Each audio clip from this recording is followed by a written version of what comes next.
Good afternoon, MPC. From your left, we have DOTR Assistant Secretary Maynard Ehe, Aymard Ehe, Department of Transportation Undersecretary for Railways Timothy John Batan, and PNR or Philippine National Railways General Manager June Magno. Good afternoon, sirs.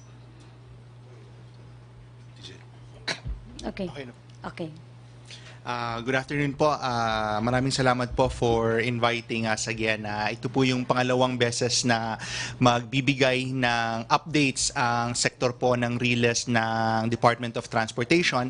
And very excited po actually kami to have this opportunity dahil sa alam naman po natin na nagbibilang po ang Department of Transportation ng remaining days po namin sa serbisyo at ngayon po ay 1,051 days po to the end of the term, and kaya po sinasabi ni Secretary Tugade palagi na yung utos po ni Pangulong Duterte na maghatid ng isang komportableng pamumuhay sa bawat Pilipino ay kinakailangan na tugunan hindi lang po ng double time kundi maski po triple time na pagtatrabaho po sa lahat ng nasa Department of Transportation.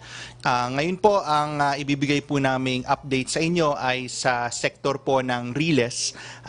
Alam po natin na ang departamento po ay may 4 na sektor. Nandyan po ang aviation, nandyan ang maritime, nandyan ang road sector, at nandyan din po ang rail sector. At para po sa hapon na ito ay magfo-focus po muna tayo sa sektor ng RILES at kami po ay malugod na tatanggap ng mga katanungan mula po sa ating mga kasamahan sa media ngayong hapon na to. Bago po siguro tayo pumunta doon ay ipasa ko po muna kay General Manager June Magno at kay Assistant Secretary Aymard Ehe po para po magbigay ng short po na opening statement. Kami naman, we want to update the public lang what is current improvements in PNR operations. One, we are commissioning 9 train sets in Indonesia, and 2 sets will be delivered by end of August to first week of September. Ang inaantay lang namin yung matapos yung commissioning plus yung weather kung makakadaan yung barko at makakapag-unload kami sa pier. And then the rest will be delivered in batches until December. At the same time, we are rehabilitating 3 locomotives and 3 set of coaches. Papalitan po natin yung mga livery nila, yung mga colors nila, para po ma-refresh naman yung itsura niya. Hindi na yung madumi na itsura. We're taking huge transformation sa loob ng workshop namin para mabago namin yung mga processes namin at ma-maintain yung reliability ng mga trains na luma tsaka yung bago. Also, we are transferring several train sets by end of the year to reopen Sipocot to Legazpi commuter service. Right now, we're running Sipocot to Naga lang, but we are extending it between Sipocot, Naga, and Legazpi, tentatively between December and January next year. Lastly, we are poised to carry 120,000 passengers between Malabon and Calamba. And we are planning to extend the service dahil nga doon sa traffic issues nga na lumabas kahapon na baka buksan namin all the way to Valenzuela. We need to build 1 bridge between Valenzuela and Malabon so we could extend service all the way to Malabon. So Malabon, from Valenzuela to De La Rosa in Makati will just take 55 minutes from the usual 3 hours. Pinag-aaralan namin yung engineering obstacles na kailangan namin gawin doon kasi magko-construct din kami ng NSCR at the same time na i-operate namin yung service na para makatulong sa traffic. Another things, North-South Commuter Railway Project ng PNR with collaboration with DOTR. All of the packages and project tasks are on track. We are in the middle of procuring contract packages and we have started work between Solis and Malolos. We are about to conclude procurement of the Blumentritt Station / Solis segment, and the other segments would slowly come in until, if I'm not mistaken, until first quarter of next year. Mapoprocure na namin yun. So, between now and first quarter next year, dahan-dahan na yung build-out namin for the north-south commuter, the 147-kilometer railway project, elevated railway project between Calamba and Capas Tarlac. Lastly, ang ano naman dun sa PNR Bicol line namin, yung tinatawag namin South Long Haul, we have undertaken final alignment studies and surveys. So, nilalak na po namin yung final alignment and we are concluding our final aerial survey. Kailangan namin kasi yung final aerial survey para dun sa pag-issue ng bid docs na i-attach namin. And we are waiting the results of the parcellary surveys. At the same time, kino-conclude na rin yung negotiations sa loan agreement for the project management consultant package with the government of China. So yun lang update from the Philippine National Railways. Magandang tanghali sa inyong lahat. A blessed afternoon ho sa lahat. Ako po si Assistant Secretary Aymar Ehe for Mindanao Projects and also Assistant Secretary for Railways. Ako po ay naatasan na magbantay para sa proyekto po natin sa Mindanao, sa Riles. Ito po ay ang Mindanao Railways Project. Pagkatapos po ng medyo mahabang panahon, nagkaroon na po tayo ng linaw na ito po ay matutuloy na. Marami hong katanungan ang dumating kung talagang matutuloy ito. Malinaw na po na ito ay matutuloy. Ito po ay mayroong 100 kilometro na tatagos magmula sa Tagum City, Davao del Norte, pababa sa Digos City, Davao del Sur. Meron ho itong 8 istasyon na magsisimula na ang main depot ay sa Tagum City, pababa po ng Carmen, Panabo. Sa Davao City po ay merong 3 istasyon, ang Mudyang, Maa, sa Toril. Tapos sa Davao del Norte po, Davao del Sur ay meron ho sa Panabo at saka sa Digos. Sa ngayon po, yun po muna ang aking ibibigay, ang overview. Kung may katanungan po, welcome po. May katanungan? Okay. Catherine?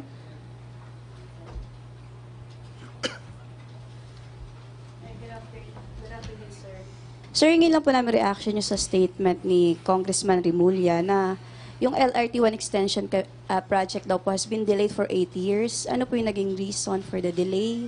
And ano po yung plan ng government to fast-track its completion? It has not been delayed po for 8 years. It has been delayed for 19 years. LRT-1 Cavite extension was first approved by the Investment Coordinating Committee of NEDA in August of 2000. It was approved by the NEDA board in 2002. Siguro po palaging sinasabi ni Secretary Tugade na ang masasagot po namin is kung ano yung ginagawa namin para po mag-catch up at habulin ang lahat po ng mga proyekto na nabimbin po ng napakatagal na panahon. Kung ano po yung nangyari in the past, siguro po sa kanila nyo na lang po tanungin ang palaging sasabihin ng aming kalihim. Ngunit ang maganda po namin na balita ay lahat po ng components ng LRT-1 Cavite Extension ay finally on track na po. Ano po yung mga components na yan? Una po, nandyan po yung pagtatayo natin ng 11-kilometer na extension papuntang Bacoor, Cavite. Ito pong Oktubre ay mag-uumpisa po yung tinatawag natin na piling works. So mula po noong Abril, kung maalala nyo po, or Mayo po, nagkaroon tayo ng isang groundbreaking ceremony. At nag-umpisa po kasi yung ating tinatawag na mga geotechnical investigation, yung mga borehole drilling po natin, yung paghuhukay ng sampling po ng mga lupa noong Abril. Patapos na po yan nitong buwan na to, Agosto, at October po magde-deploy na yung mga piling rigs natin. Pagdating po ng Enero, darating na po yung tinatawag natin na mga girder launchers. So kung maalala nyo po yung nakita natin sa video kanina, yun pong tinatawag natin na girder launching o yung paglalagay po ng mga decking sa taas ay mag-uumpisa na po yan by March next year. So yan po yung isang component lang, yung construction po ng 11-kilometer extension natin at nung mga stations. May pangalawa pong component ang LRT-1 Cavite extension at yan po yung pagbili ng bagong mga bagon. So madami po yan, 120 na mga bagong bagon. Pinirmahan po ang loan agreement niyan with JICA noon pong 2013, meaning po yung NEDA board approval natin was also around 2013. Again po, na-award po namin ang contract na yan noong Desyembre ng 2017. Kung ano po nangyari between 2013 to 2017, same answer na lang po, tanong na lang po natin yung mga nakaraan. Ang pangatlo pong component no LRT1 Cavite Extension ay yung tinatawag po nating additional na mga depot. Yung kasalukuyan po kasi nating depot sa Baclaran, kaya lang po ng mga 120 na mga bagon. Pag nag-expand po tayo ng fleet natin, bumili nga po tayo ng bagong 120, aabot po sa 180 hanggang 240 ang kakayanin pong mga bagon ng LRT1. Kung kaya po meron tayong dalawang ongoing po na depot works, yan po yung expansion ng Baclaran Depot at yan po yung pagtatayo ng bagong depot sa Sapote. Again po, kasama yan doon sa pinondohan ng loan agreement noong 2013. Na-award po namin yan noong February po ng taong ito. Again po, isa yan dun sa mga kinatch up natin na proyekto, which is why nandyan na po yung construction ng linya, ng station, nandyan na po yung bagong mga bagon, nandyan na rin po yung contractor natin para sa mga depot, at kaya po nasasabi natin na all components po na kinakailangan nitong, again, it's not 8 years po, it's 19 years delayed project is finally on track. Pero sir, ano po yung target date para matapos itong extension? And confident po ba kayo na matatapos within the term of the President? Fourth quarter 2021 po, tapos yung una nating 7 kilometers hanggang Dr. A. Santos o yung tinatawag po nating Sukat Station. Yan po yung mariin na instruction ni Secretary Tugade doon po sa ating concessionaire, ang Light Rail Manila Corporation. At tayo po ay confident, considering po yung status natin ngayon na makikita nyo po, bisitahin nyo po yung alignment, yung construction yard po natin, nakaakyat na, makikita nyo po yung mga precast equipment na nagsiset up na, doon po sa linya mismo, naghuhukay na. So, finally po, after 19 years, we are seeing actual construction works and progress in this LRT1 Cavite Extension Project. Question, MPC? Wala na kayong tanong? Henry Uri. Microphone, please. Pakiabot na lang yung microphone kay Henry. Yung microphone, please.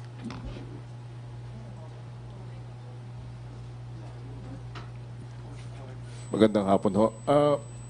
Yung lumalalang traffic sa EDSA, ano po yung maiuulat ninyo ngayon na konkretong naging hakbang na ng kasalukuyang administrasyon na ngayon ay pinakikinabangan na, at kung meron pa kayong mga project na gagawin, ano na ito para po yung immediate and doable solution sa traffic dito sa EDSA? Para po sa EDSA, syempre po, galing sa sektor ng Riles, nandyan po yung pagsasaayos natin ng MRT3. Bigyan ko lang po kayo ng konting background. Ang pinakamataas po na ridership ng MRT3 in its history was reached po noong Agosto ng 2012. Ang bilang po, 622,000 passengers on a single workday. Noon pong around the time na tinerminate po natin yung nakaraan po nating service provider noon pong Nobyembre 2017, soon after that po, we saw ridership go down to as low as 180 to 220,000 riders per day. Bakit po nangyari yan? Nangyari po yan dahil isa po, yung Riles po natin, yung kondisyon ng Riles natin ay napabayaan. At yung pinakamalinaw po na manifestation niyan ay yung pagiging baku-bako ng mga Riles. Ano pong implication niyan? Ang implication po niyan, pag baku-bako po yung Riles mo, dagdagan mo pa po ng baku-bako yung mga gulong ng mga bagon mo dahil hindi po na-maintain ng maayos, kinakailangan pong ibaba yung operating speed ng sistema. By design po, dapat tumatakbo tayo ng 60 kilometers per hour on average. Currently po, nasa 30 kilometers per hour ang takbo natin dahil po hindi ka pwedeng tumakbo ng masyadong mabilis pag masama po yung kondisyon ng riles at masama po yung kondisyon ng mga gulo mo. It's a safety risk po. So kaya po natin binabayan. Pangalawa po, ang dami pong nasirang tren. So mabagal na nga po yung takbo natin, bumaba pa po yung bilang ng mga tumatakbong bagon. At our lowest, kung maaalala nyo po, bumaba tayo ng 6-7 train sets per day.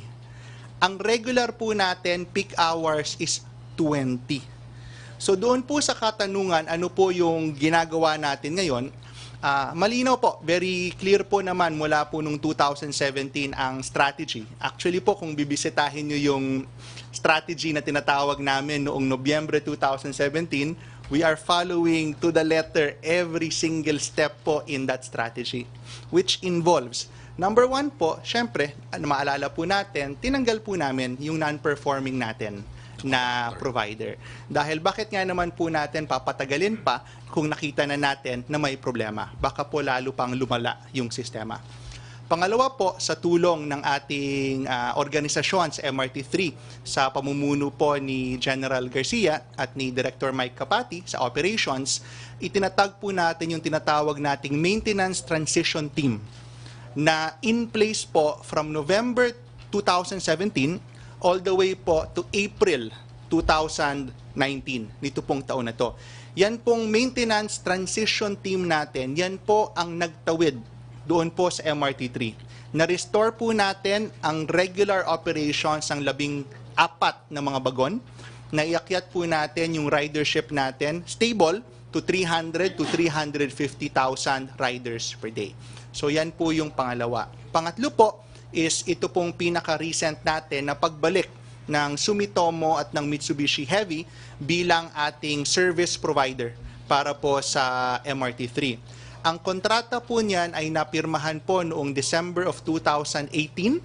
Tapos po ang ating tinatawag na handover date or yung services start day natin ay nangyari po noong Mayo 1. Yung tinatawag po namin 0 hours. Midnight po, noong May 1, we have fully turned over the maintenance of MRT3 po to Sumitomo.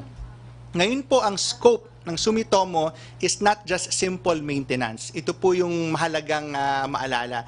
Dahil po hindi lang natin mini-maintain ang MRT3, inaayos po natin at nire-rehabilitate ang sirang MRT3.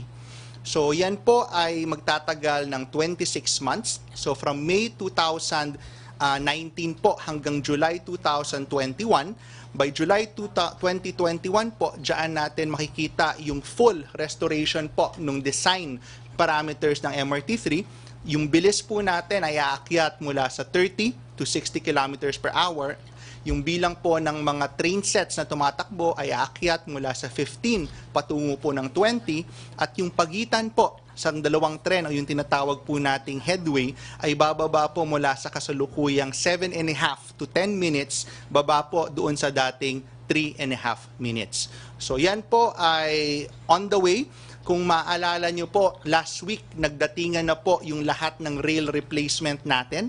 Kung mabibisita nyo po yung aming construction yard sa tabi ng PITX at kung mabibisita nyo po yung Port of Manila, naglilipat pa po kasi kami, nandyan na po lahat ng riles para po palitan 100% yung mga sira po nating riles sa MRT3. So isa lang yan po doon sa mga ongoing na works pong nangyayari ngayon sa MRT3. Yusek, may binabanggit kayo na non-performing provider. May binanggit po kayo. Maaari po ba naming malaman sino-sino ito at ano ang naging pagkukulang nito o bakit nyo tinawag itong non-performing provider? Ito po yung BURI, yung Busan Universal Rail Incorporated.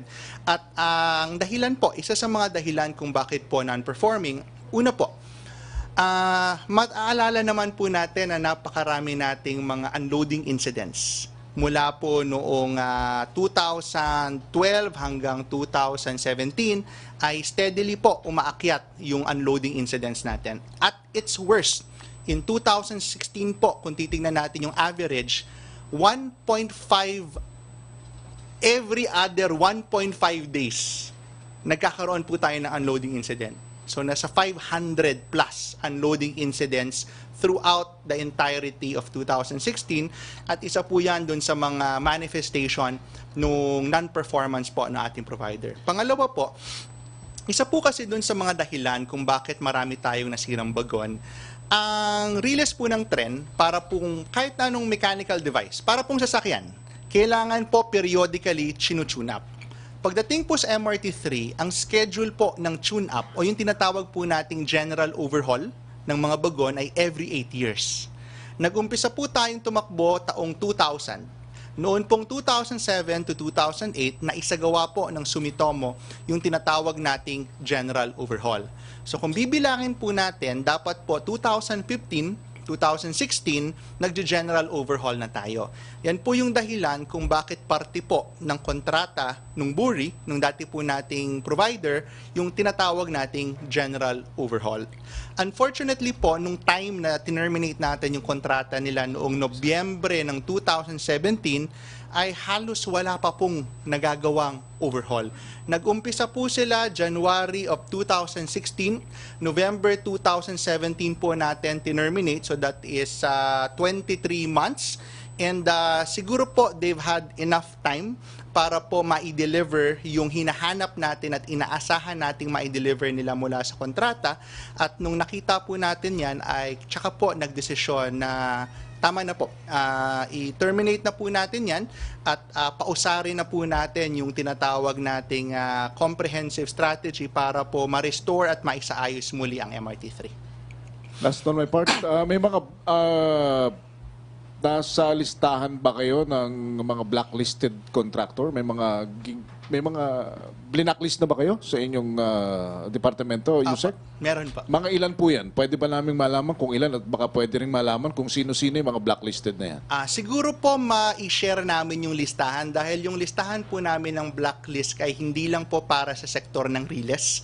Nandyan din po yung mga blacklisted namin na contractor mula po sa mga airport projects namin, mula po sa maritime at sa road.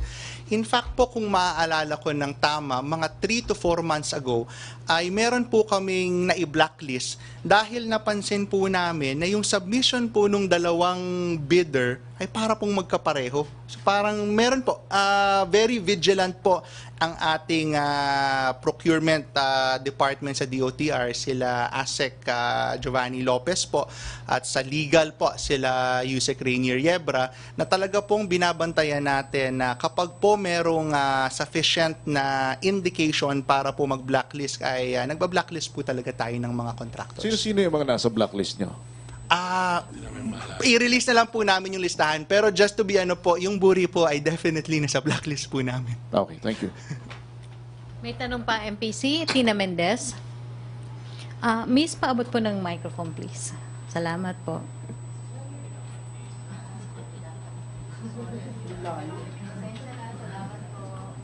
Sir, in all this, ano pong update sa signaling system para maiwasang mag-offshoot? Yung mga aksidente dati, yung signaling system sa MRT, lumala din daw yan nung nakaraang administrasyon. Complete upgrade po. So, yung po kasing signaling system, usually po meron yung tinatawag na renewal cycle. Actually, lahat po ng subcomponents ng isang railway system, sabi nga po nila, diba, walang forever. So, pareho po yan sa Riles. Ang signaling system po, meron yung renewal cycle na 10 to 15 years. So, again po, kung bibilangin natin mula 2000, due na po for renewal or upgrade ang signaling system ng MRT3. So, unfortunately po, nung inabutan ng ng end of life na tinatawag namin, EOL, ang signaling ng MRT3 ay hindi pa po siya napapalitan. So, yan po yung dahilan kung bakit kasama po sa scope ng Sumitomo at Mitsubishi Heavy yung upgrading po totally ng signaling system po ng MRT3. So, bago na po siya by July 2021. So how much ang costing for signaling system contract? Part po siya nung tinatawag natin na single point of responsibility contract ng Sumitomo Mitsubishi Heavy. Isa po kasi dun sa mga napansin natin doon po sa mga nagawa ng departamento nito pong mga nito pong recent na mga taon, Sa pagitan po ng 2014 to 2016, kulang-kulang po sa 7 to 8 billion pesos ang nailaan po ng Kongreso para po sa iba't ibang rehabilitation works ng MRT3. Kaso po, yung naging approach is fragmented. So yan pong 7 to 8 billion pesos na yan ay nahati sa mga 40 plus na mga kontrata. At ang mahirap po pag nag-fragment ka ng implementation ng mga rehabilitation works mo ay number one po, nagkakaturuan. Dahil po dun sa nagkakaturuan, hindi po maintindihan kung sino ba talaga ang responsable kung bakit hindi umuusad yung napakaraming mga kontrata. So ayaw na po natin yan. Yan po yung isa sa mga core design principle po ng kontrata ng Sumitomo at Mitsubishi Heavy. Lahat po ng kailangan ayusin, lahat po ng sira mula riles hanggang bagon, hanggang signaling system at kung ano-ano pa, lahat po yan ay covered ng single point of responsibility contract ng Sumitomo at Mitsubishi Heavy. Siguro po, cherry on the top na lang na JICA-funded po itong MRT3 rehab natin. Dahil po, being a JICA-funded contract, ano pong ibig sabihin yan?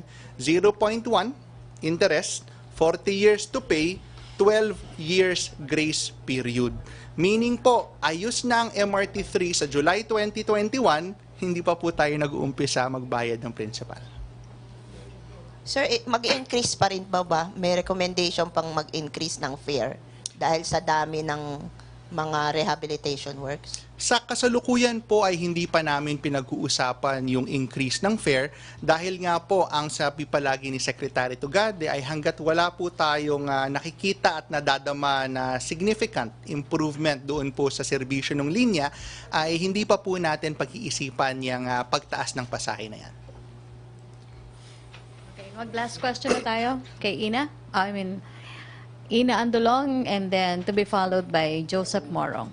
Microphone please. Henry, paabot ng microphone. Good afternoon. Si GM Magnot mentioned the opening of the PNR to Valenzuela to help ease Metro Manila traffic. Can you expound on that a little bit more? How soon could that happen? Okay. Right now, we have service all the way to Governor Pascual in Malabon. Malabon and Valenzuela is separated by a body of water, yung Tuliahan River. We used to have an old bridge dyan, kaso lang sinira yan dahil, tinanggal yan dahil ginawa yung segment 10 tsaka yung old North Rail na project. Since gagawa kami ng NSCR na project, naghahanap kami ng space na saan namin idudugtong namin sa Valenzuela. So we could reopen service between Valenzuela and Makati man lang at least. Dahil ang nangyayari ngayon, nakikita namin yung traffic pattern. May mga taga Valenzuela, they take the jeepney all the way to Governor Pascual at sumasakay sila doon sa train service namin all the way to Makati. So magdadagdag lang kami ng train, may mga parating kaming train, dadamihan namin yung train, tapos dudugtong namin yung tulay between Tuliahan and Malabon. The bridge though, how fast could that be built? The bridge is really fast, mga less than 30-45 days. We could fabricate that. Okay, so in 30 to 45 days, Yeah. it could be already accessible? Yes, yun ang at least by the end of the year yun ang plano namin. Ang issue lang namin is because we transferred control, technical control, doon sa alignment namin in the north with our consultants, NS-Tren. Siyempre, hihingi kami ng parang technical pass if we could undertake such work na mailipat, maidugtong namin yung tulay na yun. But we are studying it now. Tapos we're aligning the budget to procure that bridge. Thank you, sir. You're welcome. Mag-last question na tayo. Joseph Morong. Hi, sir. Good afternoon po. Sir, how many train systems do we have in Metro Manila that accommodates mga daily commuters? Can you mention? Currently? Current, sir. Existing and We operating. have 4 lines. We have LRT1, LRT2, MRT3, and PNR. LRT1 to MRT1? LRT1, so yan yung nandun sa Taft. From Baclaran going to Roosevelt. Nandyan yung LRT2 along Aurora papuntang Marikina mula Santolan hanggang Recto. MRT3 along EDSA and of course PNR. PNR. This 1, 2, 3, 4, no? Yeah. How many commuters are using this daily? Currently, we are at 1 million passengers. For all four? All four. 1 million.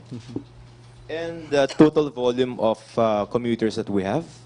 On a work day, we are having around 20 million trips in Metro Manila. Out of that 20 million trips, we have around 14 million trips by public transport. And out of that 14 million trips, we are getting 1 million trips in our railway system, or around 6 to 7% of our daily public transport commuters. When you say And we are 14 million trying to trips, increase is there- that amount pa. We are trying to increase that amount from 6 to 7. All right. So when you say 14 million trips, 14 million na mga tao? Trips, no, Commuter that's, trips. two-way. Okay. Actually, So, ang that's a nakukuha very good lang- question. Sige, go ahead. So ang nakukuha lang natin, we have how many again the passengers? 20 million. Yung nasa kali in a given week. Trips ang base of measurement natin. Okay. That's 14 million trips on a workday in Metro Manila. Ang basis natin dito, if you would remember, we have the 2014 transport roadmap study by NEDA, funded by JICA, updated in 2018. So yan yung pinanggagalingan ng 3.5 billion pesos a day na cost of economic cost of congestion. So part of that is are these numbers. Alright, so sir, yung sa 20, ang nakukuha lang natin sa train ay 1M. That's correct. Okay, so how many more train systems are you planning to build? Because I remember asking si Asegades na for the future railroad network, may mga nakalagay pa doon na mga projects, no? So we have 4, and how many more are you adding? Ang ganda ng question. Parang leading dun sa gusto kong issue. Okay. You want to show that first? May sige. Sure. This will perfectly answer that question. Okay. Yung core strategy natin in the railway sector now is really asset build up. Okay, we're investing in so many new railway assets kasi kulang talaga, as Joseph was mentioning. Ang nakakapture natin is 6 to 7% of daily commuting trips. Just to give you 6 to 7%, that's 1 million of 14. Yung balance kasi na 6 private vehicles. Just to give you an idea, in Japan, in Tokyo, for example, the percentage of daily trips captured by the railway sector goes as high as 70%. Kasi naman, sa Tokyo, every 500 meters, meron silang accessible na railway station. So Tokyo is on the high end along with New York. Nandyan yung mga other cities natin like Hong Kong, Seoul, Singapore, around 40 to 50% of daily trips are captured by the railway system. So yan yung dahilan kung bakit gusto talaga nating iakyat yung asset count natin. And daanan natin yung Alright. So dito sa slide na to, you will see na there are essentially 4 parameters. Ay, medyo maliit. Sorry, lapitan. There are essentially, we'll distribute na lang ang copy. There are essentially 4 parameters na ginagamit namin dyan sa slide na yan. Nandyan yung route length o yung haba ng linya. Nandyan yung bilang ng mga stasyon. Nandyan yung bilang ng mga tren. At nandyan yung projected natin na ridership. So what we did for each parameter was yung numero natin noong July 2016 at yung numero natin in 2022, both ongoing construction and completed and partially operable, we added them all together. So yung unang 4 na linya, yun yung sinasabi natin na currently operational. So LRT1, LRT2, MRT3, at yung PNR at grade natin, yung nasa baba, yung ground level. Yung additional natin para sa Metro Manila or Greater Capital Region na tinatawag natin ngayon, from Central Luzon, Calabarzon, and National Capital Region, nandiyan ang MRT7, nandiyan ang subway, nandiyan ang Subic-Clark Rail, nandiyan Subic-Clark, nandiyan ang PNR Clark Calamba, so that is for the Greater Capital Region. At syempre, going all the way to Region 5 is PNR Bicol, and in Region 11 is Mindanao Rail. So, hindi ko na isa-isahin to, but yung doon na lang tayo sa pinakababang linya, makikita natin na from 77 kilometers in 2016, by 2022, we would have 1,144 kilometers in different stages, fully operational and partially operational. Kasi kung maalala natin, isa dun sa mga strategies talaga na itinutulak ni Secretary Tugade, itinutawag natin na partial operations pag pwede na, pag may ready ng segment. Number of stations goes up from 59 to 169. Number of trains goes up from 221 to 1,425. And for the Greater Capital Region, we are expecting the current 1 million number to go up to 3.2 million. Yung next slide natin would show you the drawing. Okay? So, drawing and numbers. So, you will see, again, we'll distribute this na lang. Distribute the copy of this. So, siguro ang gusto lang natin i-highlight dito sa drawing na to is yung konsepto ng napakaraming common station that we are building throughout the system. Pag sinabi kasi natin yung common station ngayon, ang naalala natin usually is yung nandoon lang sa North Triangle, yung doon sa Trinoma North Edge, SM North Edge, sa yung meeting point ng LRT1, MRT3, MRT7, at ng subway. So again, that's a project na hinabol din natin. 2007 pa po yung proyektong yun. Hinabol po natin at ongoing construction na rin po yan. Pero ang mas mahalaga pong punto dito ay napakarami po nating itinatayo at tinidevelop ng mga common stations dahil sayang naman po kung hindi natin naayusin yung interconnection ng napakaraming mga bagong linyang dinidevelop natin. Isa po dun sa mga sample natin, diba? Meron po tayong mga benchmarks kadalasan kung ano yung gusto natin mangyari doon sa mga riles natin. Pero meron din po kaming ina-avoid. Kung mapapansin nyo po, yung transfer doon po sa LRT2 to MRT3, connection natin sa may Cubao Araneta Center, ayaw na po sana namin ng ganun kalayong lakad. So, lahat 2 po. kilometro yun. Isa po yun. At pangalawa po, pag sarado yung mga mall, wala pong choice yung mga commuters kundi bumaba. So, lahat po ng mga bagong common station na dinedevelop throughout the system ay sinusunod po yung utos ni Secretary Tugade na dapat po integrated, interoperable at higit sa lahat convenient po sa ating mga pasahero. Ngayon po, siguro just 2 more slides po. Kasi po ayaw sana namin mag-stop doon sa drawing. Kasi po palagi natin naririnig, puro drawing. The entire pipeline po is fully funded. You will see po on this slide that the current pipeline is 1.2 trillion pesos. Fully funded by a combination po of JICA loans, Asian Development Bank loans, and of course po yung government counterpart na tinatawag natin.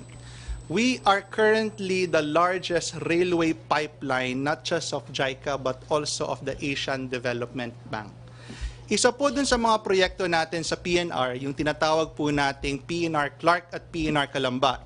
That is a 148 kilometers, 37 station system with a total of 58 train sets, 8 cars each. Ang commitment po dyan ng ADB is umaabot po ng $6 billion. Before the Philippines, the single largest project loan of the ADB was a $1.5 billion project in Bangladesh. So similar po to JICA, pinapakita po ng ating mga development partners, everyone from the Asian Development Bank, JICA, at pati po yung mga partners natin from China and the other development partners, yung tiwala po nila doon po sa pamahalaan ni Pangulong Duterte kasi po sa totoo lang, hindi po mahidaling mag-arrange nitong mga project loans na to. Kailangan po pinagtitiwalaan ng development lender, yung gobyerno na nanghihiram at nanghihingi ng tulong para po sila mag-commit ng mga proyekto. So this is a fully funded project. It's not only fully funded po. The next slide po will show you our contracts pipeline. Kasi tulad po ng example na ibinigay natin kanina, yun pong dalawang component ng LRT1 Cavite Extension ay funded na po noong 2013. Kaso po, nai-award lang namin ng kontrata noong December 2017 at noong March 2019. So hindi po tayo nagtatapos na makuha po ang loan agreement. Kailangan po i-push o itulak yung tinatawag nating procurement para po umabot dun sa mga kontrata. Our pipeline po currently consists of all of these contracts. Meron po tayong 5 consultancy contracts, 21 civil works contracts, 5 electromechanical contracts, at 5 na rolling stock contracts. Dito po sa slide na to, makikita nyo po, yung meron ng contractor, nakalagay po dyan, yung pangalan ng contractor, yung date po ng kontrata. Yun pong ongoing procurement, nakalagay po dyan kung kailan namin pinublish yung kontrata at kailan po nakaschedule na magkapirmahan nung mga kontrata. And you would see po that majority of all of these contracts have already been awarded. By the end of this year, we will breach the 75% mark. By 2020, we would have awarded contracts for the entire pipeline. So that's why po, thank you. Hindi ko alam. Salamat dun sa tanong mo kasi I really wanted to be able to show not just the scale. Kasi madali po kasi magpakita ng scale na drawing. Pero scale po na nandyan na yung loan agreement, scale po na nandyan na po yung mga kontrata at ongoing na po ang mga procurement is an entirely different thing. And thank you po for that question.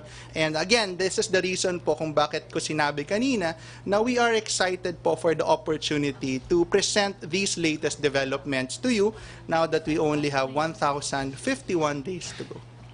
Sir, okay. You have at least 6 more projects that you're going to add to the network, no? And maybe just limiting it to Metro Manila, 5 more.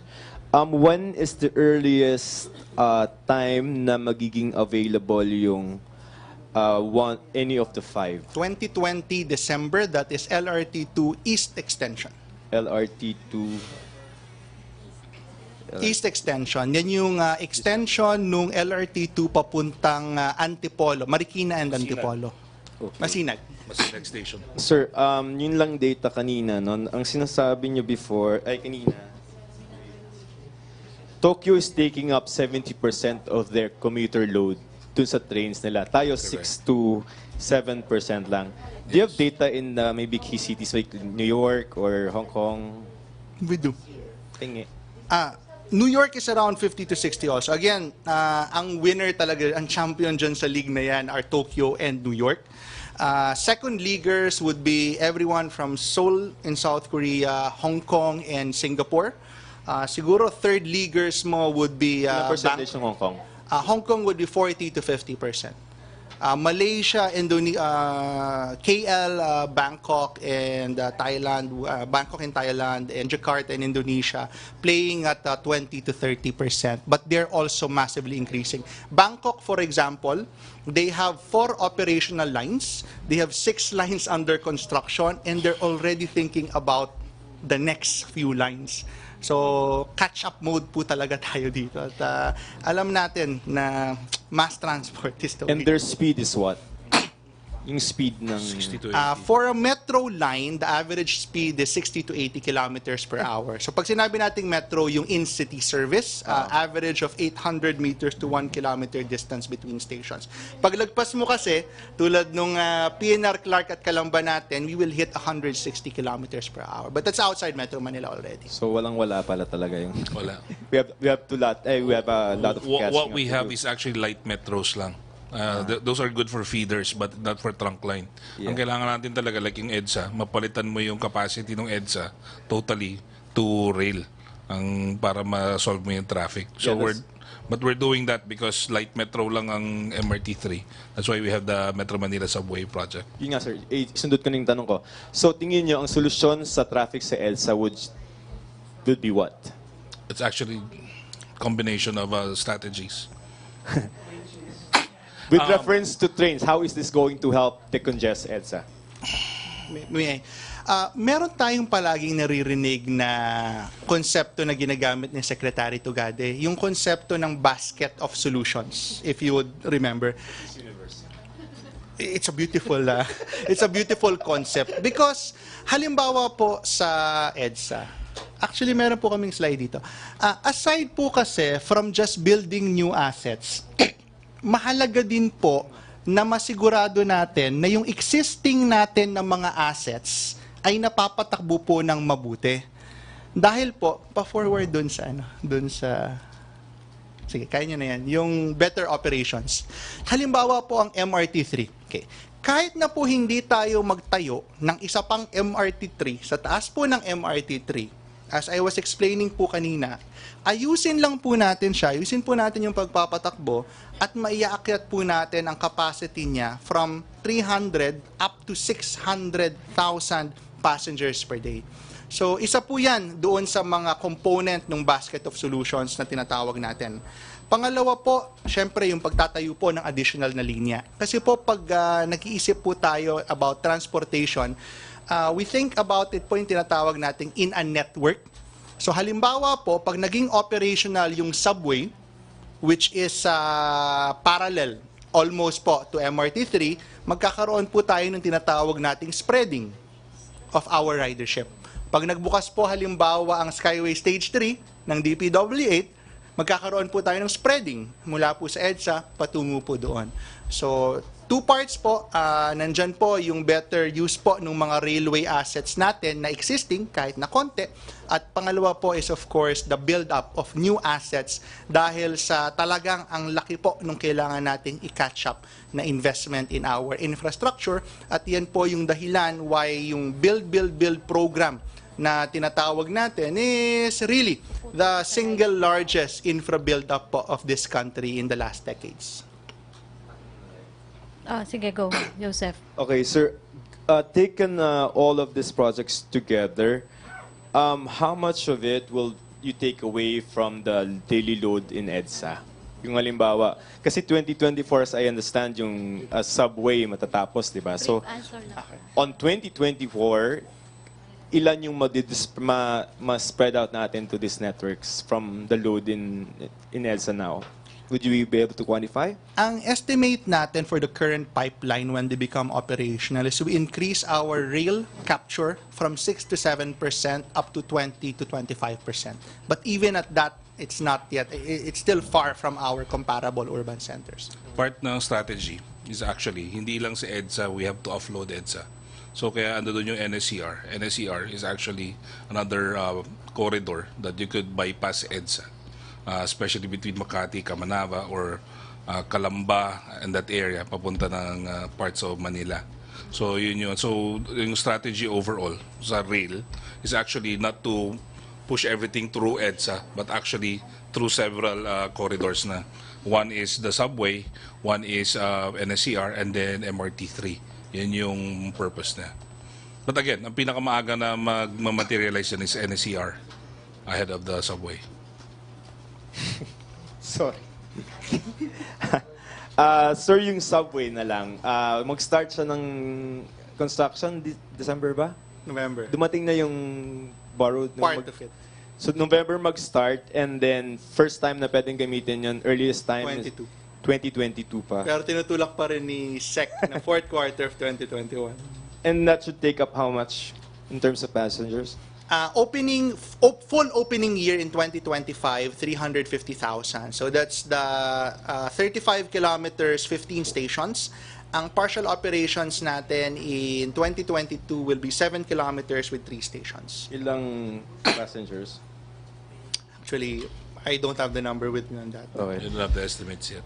Last, di ba kayo yung unang lumipat sa Clark? Do you think that was helpful in decongesting absolutely. Metro Manila? How?